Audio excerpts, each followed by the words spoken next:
مرحبا بكم في الحلقة السابعة من تاريخ الحرب العالمية الثانية. قبل ما نبداو هذه الحلقة بغيت نصحح واحد الخلط اللي كان طرا في الحلقة السابقة بالنسبة للانيغما ماشين واللي نبهوني ليها الإخوان في التعاليق. فالانيغما ماشين هي الماكينة اللي كان تيخدمها الجيش الألماني باش تصيفط رسائل مشفرة بيناتهم، والماكينة اللي صيبتها بولندا ما كانش الاسم ديالها انيغما ماشين، ولكن هي ماكينه تتحل الشفره نتاع الانيغما ماشين، تديكودي الميساجات نتاع انيغما ماشين. فشكرا للاخوه اللي نبهوني على هذا الخلط هذا اللي طرا في التعاليق. الحلقه الفايته ساليناها فاش ولا كل شيء دابا تيتسنى فوقاش غتسالي الفوني وور، الحرب الزائفه المضحكه، وفوقاش غادي تبدا الحرب بصح الفعليه بين المانيا والحلفاء.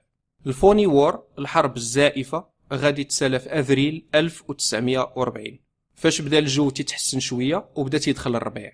في افريل 1940 المانيا غادي تشن واحد الهجوم مفاجئ على اسكندنافيا، والسبب كان هو ان الاستخبارات الالمانيه وصلتها معلومات ان بريطانيا وفرنسا كانوا تيوجدوا باش يمشيو للنرويج. كانوا تيبلانيو ياخذوا الموانئ اللي كاينه في النرويج قبل ما تاخذها المانيا باش يحاولوا يهجموا عليها من تما. المانيا غير غتوصلها هاد المعلومات السريه غادي تزرب تهجم على الدنمارك في 9 افريل 1940. الدنمارك غادي تاخذها المانيا تقريبا بدون مقاومه، والمانيا من بعد عاوتاني دغيا غادي تصيفط شي 10000 جندي باش ياخذوا النرويج. 10000 جندي فقط اللي غادي يحاولوا ياخذوا الموانئ الكبرى كلها نتاع النرويج. فرنسا وبريطانيا ما جاو فين يوصلوا للنرويج حتى لقاو المانيا تتسناهم تما، غادي تعطيهم العصا وغادي يرجعوا بحالهم. ودونك هتلر دابا بمجهود قليل غير 10000 جندي قد يأمن الحدود الشماليه د المانيا، خدا الدنمارك والنرويج وحيد الاحتمال نتاع اي هجوم فرنسي بريطاني اللي قد ينزل عليه من تما. هتلر دابا مأمن مزيان الجهه الشرقيه ديالو والجهه الشماليه، ودونك غادي يقد يتكونسونطرا على الجهه الغربيه اللي باينه له فيها. غتولي عينيه مركزه على هولندا، بلجيكا، فرنسا. في الوراق في التيوري الجيش الفرنسي كان تيبان جيش قوي، فراه فاش هجمات المانيا على فرنسا من بعد، فرنسا وبريطانيا كان عندهم 81 ديفيزيون والمانيا يلاه كان عندها 75 ديفيزيون. وحتى الاسلحه الفرنسيه ما كانتش ضعيفه مقارنه مع الاسلحه الالمانيه. في 1940 ما كانش شي فرق كبير ما بين الطنوقه نتاع فرنسا مع الطنوقه نتاع المانيا، بل الطنوقه اللي كانوا عند بريطانيا هذيك الساعه واللي كانوا تيتسماو الماتيلدا تانكس كانوا شويه متقدمين على طنوقات المانيا. وبالنسبه للقوات الجويه في 1940 فرنسا كان العدد الطياير اللي عندها اكثر من العدد الطياير اللي كان عند المانيا. الطيران الجوي الفرنسي كانت فيه 4360 طياره، والطيران الالماني اللوفتوافا يلا عنده 3200 طياره. والنوع نتاع الطيارات اللي كانت تخدمهم فرنسا ما كانوش ضعاف مقارنه مع الطيارات اللي تتخدمهم المانيا، ماشي بحال في لوكاد بولندا اللي مسكينه كانت تتخدم طيارات الحرب العالميه الاولى. دونك السقوط اللي غادي يجي من بعد نتاع فرنسا في جوان 1940 ما كانش السبب ديالو في العدد الجيش او الاسلحه ولا العتاد الحربي. على الوراق في التيوري الجيش الفرنسي كان في نفس المستوى او لا اكثر شويه من الجيش الالماني. فالسبب الرئيسي نتاع سقوط فرنسا كان هو القياده السياسيه والعسكريه ديالها. فرنسا كانت مرونه لداخل، فرنسا كانوا عندها مشاكل كبيره في الاستراتيجيه والخطط العسكريه ديالها. الخطط العسكريه اللي كانت عند فرنسا كانت معتمده بشكل كبير على الدفاع والدفاع فقط. فرنسا يصحابها استفادت مزيان من تجارب الحرب العالميه الاولى، ساعه ما استفادت التوزع. فمورا الحرب العالميه الاولى القياده العسكريه الفرنسيه كانت مصممه ان الخطط العسكريه الفرنسيه المستقبليه كلها خصها تكون خطط دفاعيه، وكانت باغا تبني بنيه تحتيه دفاعيه قويه اللي قاده توقف اي تقدم نتاع شي هجوم الماني. والسبب الرئيسي في هذا الفكر الدفاعي هو ان فرنسا مسكينه في الحرب العالميه الاولى خسرت واحد النسبه كبيره من العسكر ديالها في الحرب. فرنسا في الحرب العالميه الاولى كان عندها اعلى نسبه نتاع الضحايا مقارنه مع تعداد السكان. ما كانتش شي عائله فرنسيه ولا شي قريه صغيره فرنسيه اللي ما خسرتش ولد من وليداتها في الحرب العالميه الاولى. دونك فرنسا بعد انتهاء الحرب العالميه الاولى بغات دير شي خطه عسكريه اللي ما يكونوش فيها الضحايا بزاف، وكان تيسحبها ان الخطط الدفاعيه هي اللي تتحقق هذا الهدف. ودونك هذا الشيء اللي خلى فرنسا تبني خط ماجينو اللي هضرنا عليه في الحلقات السابقة. خط ماجينو كان واحد الخط طويل نتاع التحصينات الدفاعية على طول الحدود بين فرنسا وألمانيا. هاد خط ماجينو هذا كانوا تيكونوا فيه مراكز عسكرية تحت الأرض اللي بيناتها أنفاق تيدوزوا فيها الترانات، تيدوزوا الجيش، تيدوزوا منها الطنوقة والعربات الفرنسية. كان تيكون فيها مقرات كبيرة تحت الأرض اللي تيخزنوا فيها الطنوقة والعتاد العسكري، بل كان فيها حتى مستشفيات ومراكز نتاع الاتصال تحت الأرض. والفوق في سطح الأرض تتكون واحد المدفعية ثقيلة اللي محصنة مزيان وتيبان منها غير الراس. خط ماجينو كان واحد البنية تحتية طويلة نتاع التحصينات الدفاعية اللي خسرت عليه فرنسا زبالة ديال الفلوس. كانت بعض الأصوات في الجيش الفرنسي بحال الجنرال إتيان ومعاه شارل دوغول اللي تا هو غادي يولي جنرال من بعد، واللي كانوا تيشوفوا أن التطور نتاع الطنوقة غادي يبدل الشكل نتاع الحروب المستقبلية، وكانوا تيحاولوا يقنعوا فرنسا أنها خصها توجد خطط هجومية ماشي تبقى فقط معتمدة على الدفاع. ولكن حتى واحد ما سوق لهم لا في الجيش لا في الحكومة. اجي نمشيو نطلوا دابا على القوات البريطانية كيفاش كانت في هذه اللحظة هذه. الحلقة اللي فات نتاع البليتسكريك كنا جبدنا الجنرال فولر والجنرال ليدل هارت اللي كانت ألمانيا سرقات الفكرة نتاع البليتسكريك منهم وطورتها. فولر وليدل هارت تا هما في بريطانيا مساكن كانوا تيحاولوا يقنعوا العسكر والحكومة باش يصيبوا شي خطط هجومية اللي تتعتمد على السرعة، ولكن تا هما تا واحد ما سوق ليهم، تا واحد ما تصنت ليهم في بريطانيا. بريطانيا بما انها جزيرة كانت البحرية هي السونتر نتاع القوة ديالها. الاقتصاد د بريطانيا كجزيرة كان معتمد على التصدير والاستيراد بالبواخر، وبريطانيا كانوا عندها مستعمرات مشتتة في العالم كله، فكان ضروري خصها تطور شي اسطول بحري يكون قوي بزاف.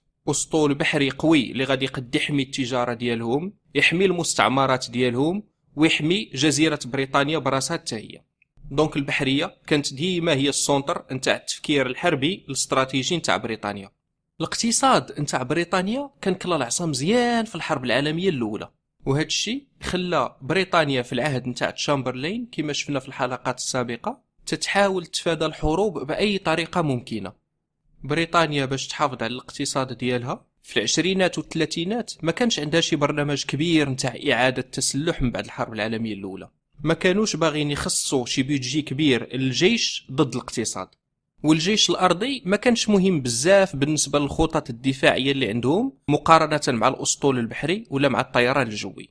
فإلا شفنا مثلا الطيران الجوي اللي كانت تسمى الرويال اير فورس، هذا الرويال اير فورس كانت قوات جوية مستقلة على الجيش ما تتحكمش فيها الجيش، وبريطانيا كانت عاطيه أهمية كبيرة لهذا الرويال اير فورس وكانت تحاول تطورها وتحافظ عليها أكثر من الجيش الأرضي. كما قلنا بما أن بريطانيا جزيرة وتتفصلها على أوروبا واحد القناة بحرية، قناة إنجلترا، وعندها خطة دفاعية ماشي هجومية، فهي ما محتاجاش الجيش أرضي بزاف، ولكن محتاجة لواحد طيران قوي اللي غادي يقد يحمي الحدود ديالها من أي هجوم بحري أو جوي جاي من جهة البحر. دونك بخلاصة الموقع الجغرافي لبريطانيا فرض عليها أنها تهتم بالأسطول البحري والطيران الجوي أكثر ما تهتم بالجيش الأرضي. هذا الرويال اير فورس البريطانية كان عندها واحد التفوق ملحوظ على الدول الأخرى، فألمانيا وإيطاليا وروسيا واليابان كلهم كانوا تيهضروا على استخدام الطائرات بطريقة استراتيجية في الحروب المستقبلية، ولكن حتى واحد فيهم ما طبق هذه الفكرة أو لا وجد ليها. هذه الدول كلها كانت تخدم الطيارات ديالها بطريقة تكتيكية ماشي استراتيجية. فألمانيا مثلا كانت تخدم الطيار ديالها في البليتسكريك الحرب الخاطفة بطريقة تكتيكية. فالطيارات د ألمانيا كان الهدف ديالهم هما يعاونوا الجيش الأرضي ويعطيوه الدعم من الفوق في الهجمات ديالو، وهذا الشيء اللي خلى الطيارات اللي كانوا عند ألمانيا والدول الأخرى طيارات خفاف عندها فقط 2 نتاع المحركات.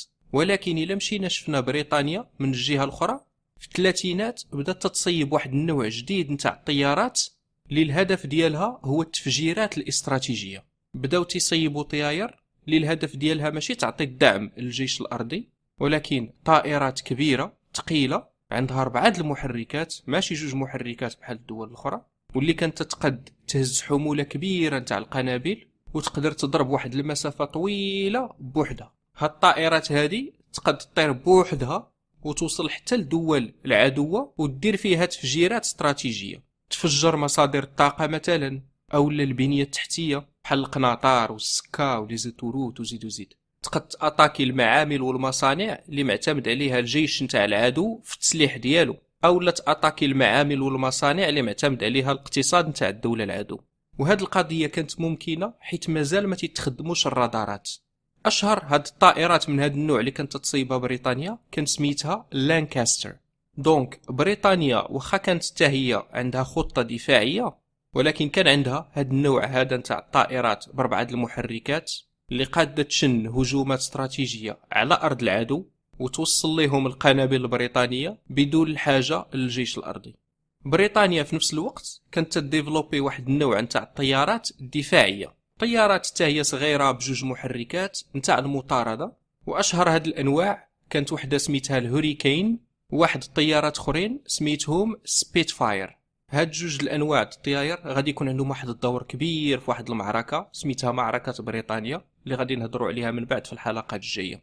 هاد الطائرات المطاردة اللي كان الهدف ديالها هو الدفاع، كانت المهمة ديالها هي مطاردة اي حاجة اخترقت المجال الجوي نتاع بريطانيا، واللي غادي يزيد يعطيهم افونتاج كبر هو الاستخدام تاع بريطانيا للرادارات من بعد، ولكن حتى هادشي غنشوفوه في الحلقات المقبله. المهم الجيش الارضي البريطاني ما كانش شي جيش قوي بزاف، ولكن بما انها حليفه تاع فرنسا كانوا تيصيفطوا الجيش ديالهم للاراضي الفرنسيه باش يوجدوا لاحتماليه هجوم من طرف المانيا. وفي 1940 الجيش اللي صيفطته بريطانيا غادي يستقر في المواقع الدفاعية ديالو في الشمال الغربي نتاع فرنسا. اجي دابا نشوفوا شنو هي هاد المشاكل اللي كانت عند القيادات السياسية والعسكرية فرنسا واللي خلات الجيوش ديالها ضعيفة في ارض الواقع واخا راه تتبان قوية على الاوراق وفي التيوري. الجيش الفرنسي هذيك الساعة ما كانش تيسوقو واحد، فراه القائد الاعلى للجيش الفرنسي كان واحد بنادم سميتو موريس غاملان.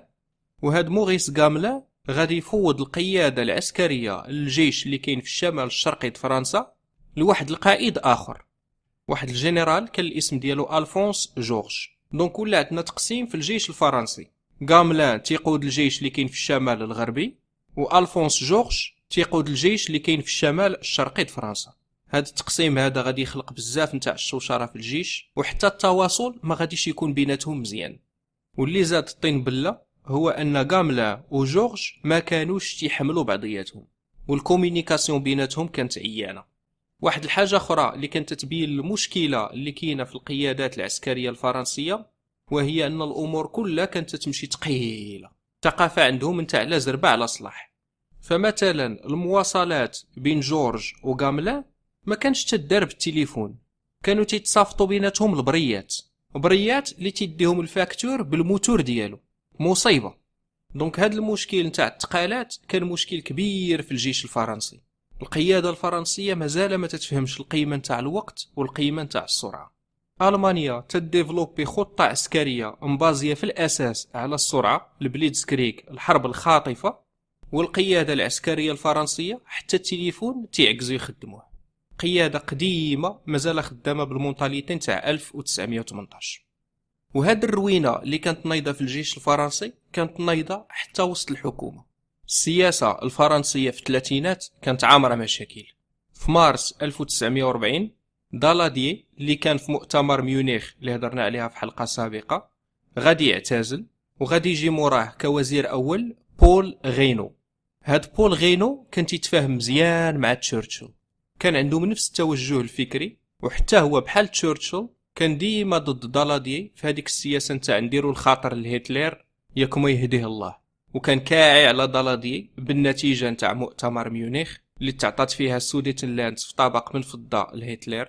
غينو كان ديما تينادي بلا فرنسا خصها تجهز واحد الجيش قوي، وما كانش تيحمل الشعره في دالاديي. والمشكله هو ان دالاديي واخا اعتزل ما بقاش هو الوزير الاول، دالاديي ولا هو وزير الحربيه.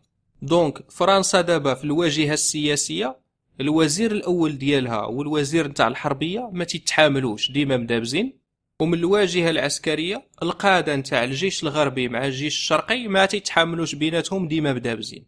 وكثر من هذا الشيء غينو الوزير الاول كان عنده مشكل حتى مع غاملا القائد الاعلى للقوات العسكريه. غاملان كان شارف بزاف، عقليته قديمه د الحرب العالميه الاولى، وغينو كان باغي شي واحد اللي عنده افكار جديده معاصره. غينو غادي يدير محاولات كثيره باش يعزل غاملان، ولكن الحكومه الفرنسيه ما غاديش تخليه. غاملان غادي يبقى في البوزيسيون ديالو، وفرنسا مرونه مزيان من الداخل. غاملان كان تيتوقع ان المانيا الا هجمت على فرنسا هاد المره فراه غادي دير كما دارت في الحرب العالميه الاولى، وغادي تهجم من الجهه نتاع بلجيكا. غاملان مهني على الحدود الالمانيه الفرنسيه حيت فيها خط ماجينو، دونك غادي يصيب واحد الخطه اللي غادي تكونسونطرا فيها على الجهه د بلجيكا. ما بين النهايه نتاع خط ماجينو وما بين بلجيكا كانت واحد الغابه تتسمى غابه اردين، واللي غاملان كان تيظن ان الجيش الالماني مستحيل انه غادي يقدر يدوز من تما، الدبابات ما غاديش تقد تدوز وسط الغابه، وغادي تكونسونطرا مزيان يصيب شي خط دفاعي قوي في الجهه نتاع بلجيكا. فرنسا وبريطانيا كانوا باغيين يديو العسكر ديالهم ويحطوهم في مواقع استراتيجيه دفاعيه وسط بلجيكا، ولكن بلجيكا الخوافه ما غاديش تبغي دير هاد القضيه. فالعلاقه د بلجيكا مع فرنسا وبريطانيا كانت ديما واحد العلاقه غامضه. فبلجيكا عندها غارونتي من فرنسا وبريطانيا على السياده ديالها على التريتوار ديالها، ولكن بلجيكا ما كانش حليف عسكري ديالهم. والسبب هو ان بلجيكا كانت ديما خايفه من المانيا وما باغاش تبروفوكي هتلر لعل وعسى ما يهجمش عليها. بلجيكا كانت تقول فراسها الا خليت الجيش البريطاني والفرنسي يدخلوا للحدود ديالي ويتحركوا داخل بلجيكا، فراه هتلر يقد يشوف هذه القضيه هذه بحال بريطانيا وفرنسا وبلجيكا تيوجدوا شي هجوم على المانيا، وباش يدافع غادي يدخل لبلجيكا يتحارب معاهم تما. بلجيكا باش تفادى هذا السيناريو الملك ديالها غادي يقرر انه ما غاديش يخلي الجيوش البريطانيه والفرنسيه يدخلوا لبلجيكا حتى تهجم المانيا هي الاولى. مادام المانيا مازال ما هجماتش حتى واحد ما يدخل. دونك الجيش الفرنسي البريطاني كان راسم وموجد المواقع الاستراتيجيه اللي خصو يمشي ليها في حاله هجوم الماني وسط بلجيكا، وغيبقاو يترينيو على التحركات ديالهم وسط بلجيكا غير في التيوري. دونك الملك د بلجيكا ما باغيش بلجيكا تحتلها المانيا كما طرا في الحرب العالميه الاولى، واصلا ما كانش عنده ثقه كبيره في بريطانيا وفرنسا. الجيش الفرنسي البريطاني دابا تيتسنى على الحدود البلجيكيه، وهنا هذيك الاله اللي هضرنا عليها في الحلقه الفايته اللي كديكودي الميساجات المشفره نتاع الانيغما ماشين نتاع الجيش الالماني غادي تبدا الخدمه ديالها تبان شويه. فرنسا غادي تلقى ميساجات بلا راه غادي يكون هجوم الماني قريب، وهذا الهجوم غادي يكون من جهه بلجيكا كما كان غاملان متوقع. ولكن من بعد شويه جاتهم رسائل اخرى اللي تتقول ان المانيا راه تتحط الجيوش ديالها حتى على الحدود الهولنديه وحتى قريب من غابه الاردن. غاملان غادي يتجاهل هذه المعلومات الاخرى وغادي تكونسونطرا فقط على بلجيكا. في 10 ماي 1940 ألمانيا غادي تبدا الهجوم ديالها اللي كان كلشي تيتسناه. الهجوم الألماني غادي يكون تيشبه شي شوية الهجوم اللي دارته ألمانيا في الحرب العالمية الأولى، غادي يصيفطوا في نفس الوقت هجوم من بلجيكا وهجوم آخر من هولندا. المشاة نتاع ألمانيا غادي يهجموا من الحدود الشمالية د هولندا، والمدرعات غادي تهجم من الجهة البلجيكية بسرعة فائقة. الجيش الفرنسي البريطاني غير غادي يوصلوا الخبار بان المانيا بدات تتحرك، غادي تا هو يتحرك يدخل لبلجيكا وياخذ المواقع الدفاعيه ديالو اللي كانت مرسومه في الخريطه. غاملان تيقول فراسو دابا ها عقت بهم، كنت عارفهم غادي يهجموا من تما. ولكن اللي غاملان ما عارفوش هو ان هذا الشيء اللي تيطرى دابا هو بالضبط اللي باغاه المانيا. الجيش البريطاني الفرنسي اللي دخل لبلجيكا كان تيصيفط دي رابور بلا الطائرات الالمانيه راه تطير فوقو ولكن ما تتاتاكيش، تطير فوقهم ولكن مخلياهم مكملين الطريق ديالهم للشمال. الجيش الفرنسي ما فهمش علاش تدير هذه القضيه وما غيعيق حتى غادي يفوت الفوت.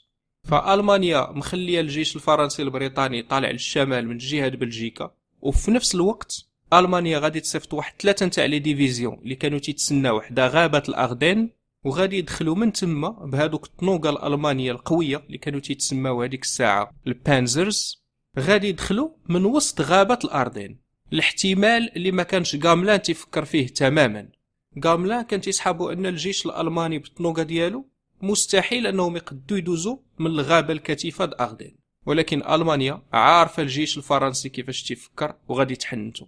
هادوك لي 3 ديفيزيون غادي يخترقوا غابات الاغدين من جهه لوكسمبورغ وبلجيكا، وغادي يدوزوا من تحت الجيوش البريطانيه الفرنسيه اللي غادا متحركه للشمال. وهكا الجيش الالماني غادي يحاصر الجيش البريطاني الفرنسي من الفوق ومن التحت. غادي يبداو يمنعوا الامدادات باش توصل من الجنوب لفرنسا للجيش اللي كاين في الشمال، وغيبداو يضيقوا عليهم الحصار شويه بشويه، تيخنقوا فيهم شويه بشويه وتيقربوا ليهم. الجيش الالماني تيتقدم من الشمال ومن الجنوب دابا، وتيحاصروا الجيش البريطاني الفرنسي في هذاك الفخ. في هذه اللحظات شارل دوغول غادي يدير واحد المحاوله نتاع الهجوم من فرنسا من التحت على هذاك الخط الالماني التحتاني، ولكن الطنوقه ديالو غادي تشرشمهم الطائرات الالمانيه وما غاديش ينجح في المهمه ديالو. تشرشل في بريطانيا غادي يوصلوا الخبار، غادي يشوف بلا بلجيكا وهولندا خداتهم المانيا وكلاو العصا مزيان، غادي يعرف بلا المعركه خاسره، وغادي يبدا يحاول يخطط لشي طريقه باش يسحب الجيوش البريطانيه الفرنسيه اللي غاده شويه وتتحاصر حتى وصلت لدانكيرك، الشواطئ نتاع دانكيرك. الجيش الالماني في هذه اللحظات حتى هو راه مكمل الطريق ديالو، غادي للشواطئ نتاع شمال غرب فرنسا في اتجاه القناه الانجليزيه. في 20 ماي 1940 الجيوش الالمانيه غادي توصل للشواطئ الشمال الغربي د فرنسا. اللي كان مترأس هاد 3 نتاع لي ديفيزيون اللي دخلوا من غابه الاغدين كان هو غوديريان. الا عقلتوا عليه، غوديريان هو اللي كان طور الخطه نتاع البليتسكريك الالمانيه. مهم الجيش الالماني دابا راه وصل للشواطئ الشمال الغربي د فرنسا لواحد البلاصه سميتها بولوني، غادي يزرب عليها ياخدها، وغادي يطلع للفوق لواحد البلاصه سميتها كالي حتى هي غادي يزرب عليها ياخدها، وغادي يكمل الطريق ديالو غادي لدانكيرك. الجيش الالماني فاش غادي يقرب لدانكيرك، دانكيرك اللي مجموع فيها واحد المجموعه كبيره نتاع الجيش البريطاني والفرنسي وشويه نتاع البلجيكيين، غوديريان غادي يجيه واحد الامر مفاجئ بالتوقف. غوديريان في هاد اللحظات تيشوف الانتصار راه بين يديه، جيوش العدو حاصله تما، البحر موراها والجيش الالماني قدامها، خصو غير يكمل الطريق ديالو ويزرب عليهم، ولكن غادي يجيه امر بالتوقف. غوديريان غادي يعيط لهتلر، وتا هتلر غادي يتفق مع هذا الامر نتاع التوقف، وما غاديش يخلي غوديريان يستمر في التقدم ديالو. هذا الامر اللي تعطى الطنوقه نتاع غوديريان باش يتوقفوا كان من اكبر الاخطاء اللي دارها الجيش الالماني في الحرب العالميه الثانيه. طنوقه غوديريان غادي يتوقفوا واحد 3 ايام وشي شويه لاسباب مازال مؤرخين تيدابزوا بيناتهم شكون فيها للسبب الحقيقي. كاين اللي تيقول ان السبب هو باش الطنوقه الالمانيين يتسناو الطنوقه الاخرين اللي مازال جايين في الطريق حتى يوصلوا. كاين اللي تيقول ان الطنوقه بهذيك المسافه الطويله اللي قطعوا من غابه الاغدين حتى للسواحل شمال غرب فرنسا غادي يكونوا عياو، خصهم يتوقفوا وشويه د المانتونونس ويشوفوا واش خسره فيهم شي حاجه قبل ما يهجموا. كاين اللي تيقول ان السبب هو التيران اللي كان داير بكانكيرك، كانت الاراضي ديالو ميهه مغيسه وما صالحاش تماما للطنوقه باش دوز تما، الا دازو الطنوقه تما غادي يحصلوا. كاين اللي تيقول ان السبب هو القائد نتاع اللوفتوافه الطيران الالماني واللي كان الاسم ديالو غورينغ، كان طامع ان هتلر غيخلي ليه هاد المهمه باش يسحق الجيش البريطاني الفرنسي بالقوات الجويه ديالو وياخذ الميداليه ديال الانتصار. بل كاينه حتى واحد النظريه اخرى اللي تتقول ان هتلر كان صادق على هذاك الامر نتاع التوقف، حيث هو اصلا ما باغيش الحرب مع بريطانيا، وكان تيبلاني تيحاول يدير معاهم شي معاهده صلح. دونك كان باغي يخلي الجيوش البريطانيه انها تهرب بالحياه ديالها، لعل وعسى بريطانيا يهديها الله من بعد وتبغي تدير معاه شي معاهده صلح من بعد ما غادي يزرب على فرنسا.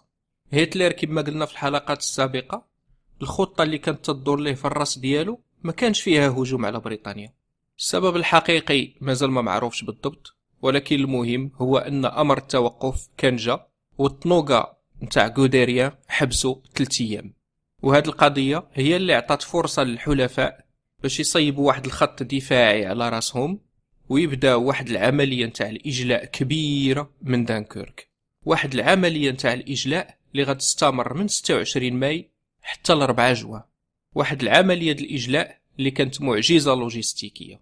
بريطانيا غادي تبدا هاد العمليه هذه سماوها عمليه داينامو، وغادي تبدا تصيفط جميع الانواع نتاع الباطويات اللي كانوا عند بريطانيا هذيك الساعه، كل شيء غادي يمشي للشواطئ نتاع دانكيرك، والشعب البريطاني حتى هو غادي يشارك فيها. اللي عنده شي باطو غادي يصيفطوا لدانكيرك باش يشارك في عمليه الاجلاء. بواخر تجارية، البواخر العسكرية، البواخر الصيد، يخت، فلوكات، كل شيء، أي حاجة يمكن لها تمشي فوق الماء صيفطتها بريطانيا. هاد عملية الإجلاء تطرى لتحت بالباطويات البريطانية، وفي الجو طيارات نتاع الرويال اير فورس البريطانية تتحاول تدافع عليهم وتحميهم من لوفتوافا الطائرات الألمانية. هاد عملية الإجلاء المعجزة اللي طرات في دانكيرك في الأخر غادي يقدو يعتقوا بها 338 ألف جندي بريطاني وفرنسي. تشرشل فاش بدات العملية كان طامع غير في شي 20 ألف، ما كانش يتوقع أنهم غادي ينجحوا في الأخر يعتقوا 338 ألف جندي. وفي 4 جوان الألمانيين غادي يدخلوا لدانكيرك باش يجمعوا الغنيمة اللي خلاها الجيش اللي سلت. الجيش البريطاني خلى موراه تقريبا جميع الممتلكات ديالو. الجيوش البريطانية حاولت تخسر شوية العتاد العسكري اللي خلاو موراهم في دانكيرك، وصلت بهم الدرجة حتى أنهم بداو تقتلوا العودان ديالهم باش ما يخليوهمش يطيحوا في اليدين تاع ألمانيا من بعد. ولكن واخا هكاك الغنيمة اللي جمعها الجيش الألماني من تما كانت خيالية، وواخا هذاك الشيء خاسر غادي ينفع. دابا تم الإجلاء الجيوش البريطانية كلها من فرنسا، وتشرشل غادي يولي تيخاف أن غينو يقد يدير شي معاهدة صلح مع هتلر. تشرشل باش يخلي فرنسا تبقى في الحرب غادي يعطيهم واحد لوفر بلا الشعب الفرنسي كله يمكن ليه ياخد الجنسية البريطانية وياخد جميع الحقوق ديالو كمواطن بريطاني.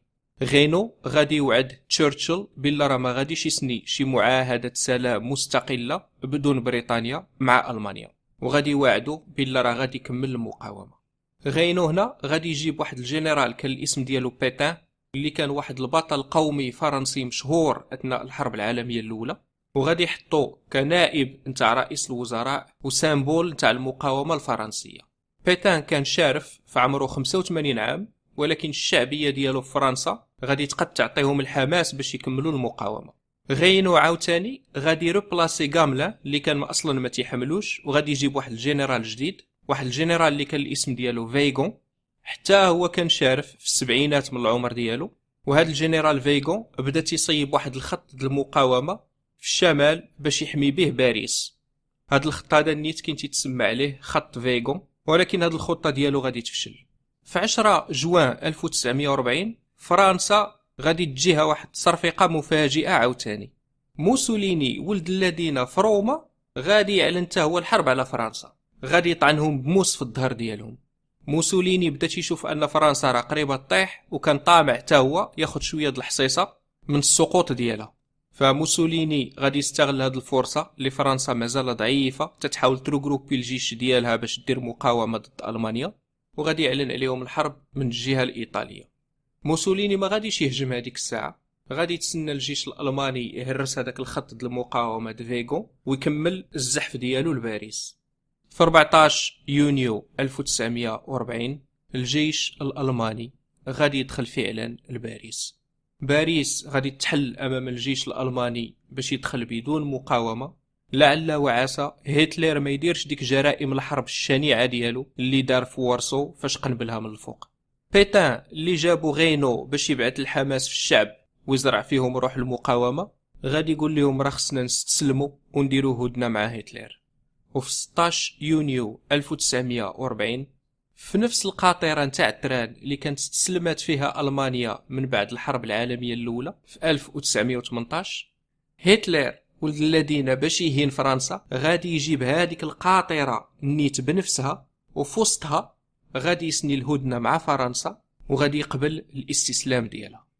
النتيجة نتاع هذا الاستسلام الفرنسي هو أن فرنسا غادي تبقى محافظة على المستعمرات ديالها في إفريقيا، حنا زعما غادي تبقى محافظة على الأسطول البحري ديالها، ولكن ألمانيا غادي تستعمر وتحتل ثلثين تاع فرنسا تقريبا.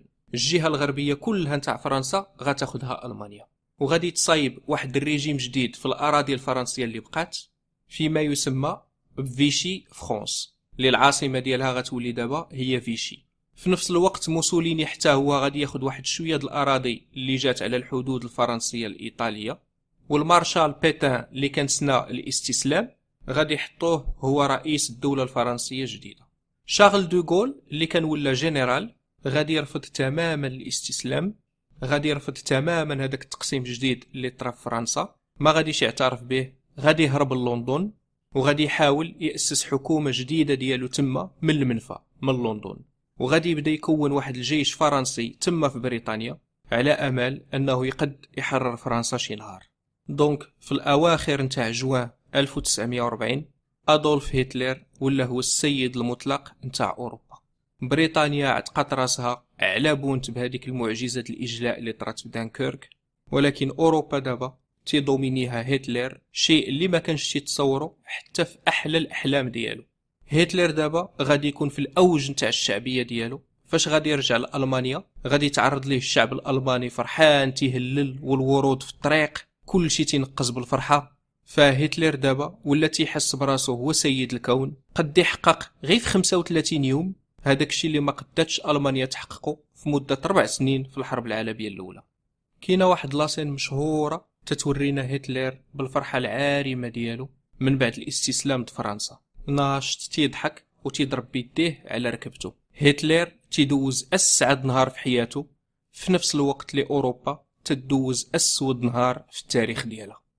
فكما العادة شكرا بزاف على الاستماع. إلى عجبتكم الحلقة كليكيو على صابوني ووزعوا الفيديو باش تعمل فائدة. إلى اللقاء.